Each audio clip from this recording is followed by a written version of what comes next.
네, 안녕하세요. 마스터TV의 관세사 BBK입니다. 자, 정말 오랜만에 유튜브 영상을 업로드하게 됐습니다. 자, 그동안 저 핑계지만 조금 업무가 많이 바빴습니다. 조금 소홀히 했었는데 다시 좀 유튜브를 좀 열심히 해보도록 하겠습니다. 자, 오늘 말씀드릴 내용은요. 지난 9월에 2021년 9월에 있었던 관세 무역 관련 주요 소식들 중에 몇 가지를 좀 간추려서 좀 말씀을 드려볼까 합니다.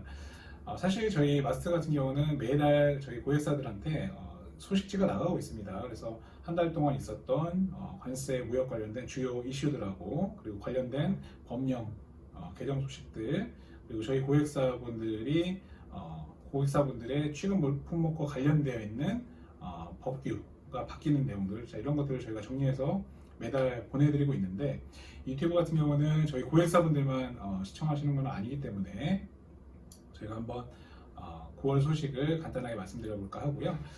자, 우선 첫 번째로 지난 9월에 우리나라 수출 현황부터 간단하게 말씀을 좀 드려보겠습니다. 자, 수출 같은 경우는 전년 동월 대비해서 16.7% 상승한 558억 달러를 기록했고요. 잠정치입니다. 자, 수입 같은 경우는 전년 동월 대비 31% 상승한 516억 달러를 기록을 했네요. 그래서 무역 수지는 42억 달러 흑자를 기록을 했고요.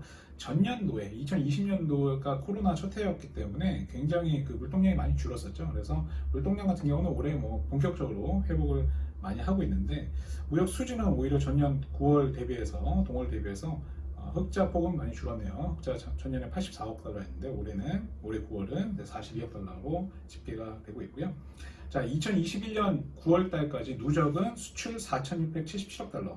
전년 대비해서 26.2% 상승 중이고요. 수입 같은 경우는 4,422억 달러, 전년 대비해서 28.6% 상승 중입니다. 그래서 전체 흑자 폭은 255억 달러 기록하고 있네요. 전년 2020년도에는 9월 달까지 266억 달러 흑자였기 때문에 흑자 규모는 한 11억 달러 정도 감소한 그런 모습을 보이고 있습니다. 자, 수출 현황 이 정도로 말씀드리고요. 자, 지난 9월 달에 주요 소식들 한 3가지 정도만 제가 간단하게 말씀드릴 건데 우선 물류 대란부터 말씀드리겠습니다. 물류 대란 같은 경우는 지금 코로나 이후에 계속해서 지속되고 있는데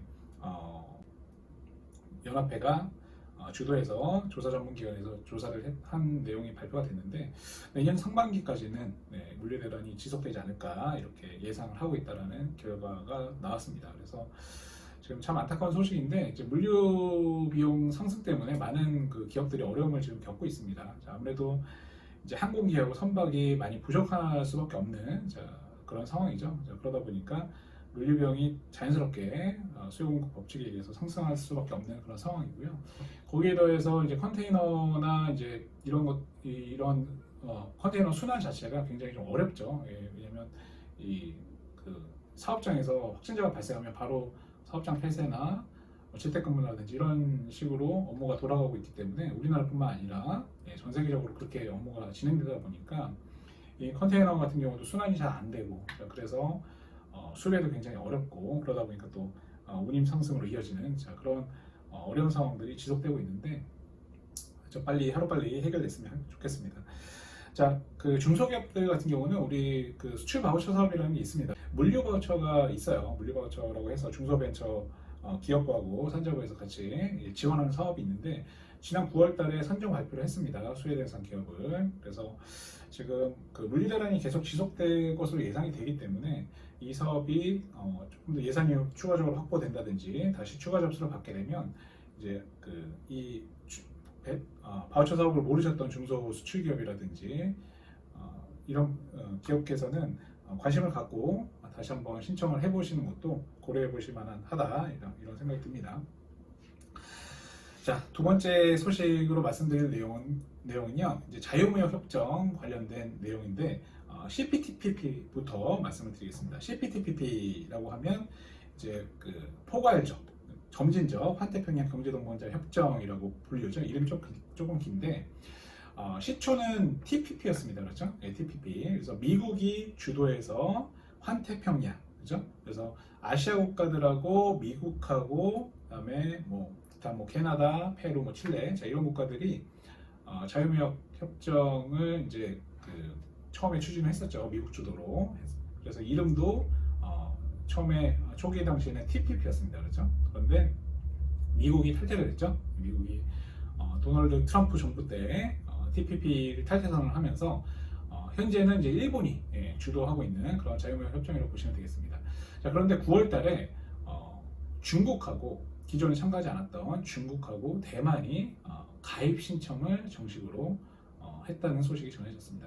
자, 중국 같은 경우는 이제 미국과의 그런 관계가 있기 때문에 미국이 TPP를 추진할 때 이제 중국 입장에서는 미국이 이 아시아 쪽의 이 주도권을 본인들이 미국이 끌고 가기 위한 그런 자유무역 협정이라고 이제 중국 입장에서는 그렇게 생각을 했기 때문에 이 중국은 TPP에 이제 참여하지 않았었죠. 그런데 이제 미국이 탈퇴를 했잖아요. 미국이 빠졌기 때문에 이제 중국에서 적극적으로 가입하려고 하고 있는 그런 모습이 아닌가 이런 생각이 듭니다. 그래서 9월달에 중국이 정식으로 가입 신청을 했고요.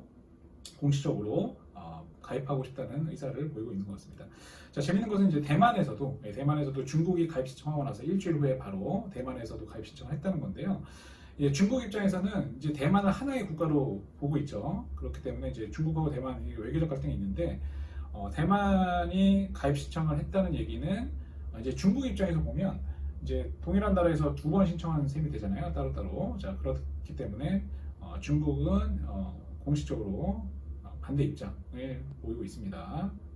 반면에 이제 대만 같은 경우는 중국의 신청하고 우리의 신청은 별개의 거다. 정치적인 이유가 아니다. 이렇게 얘기를 하고 있고요. 자, 그런 상황입니다. 자, 그리고 이제 영국 같은 경우도 가입 신청은 아니고요. 가입 협상을 했다고 하네요. 지난달에 처음으로 1차 가입 협상을 했다고 합니다. 자, 영국은 작년에 브렉시트를 하고 그 EU와는 이제 독자적인 노선을 걷고 있는 상황이죠. 자, 그런데 이제 CPTPP 가입을 통해서 이제 아시아 국가하고 조금 더 자유무역을 적극적으로 추진하려는 그런 움직임이 아닌가 이런 생각이 듭니다.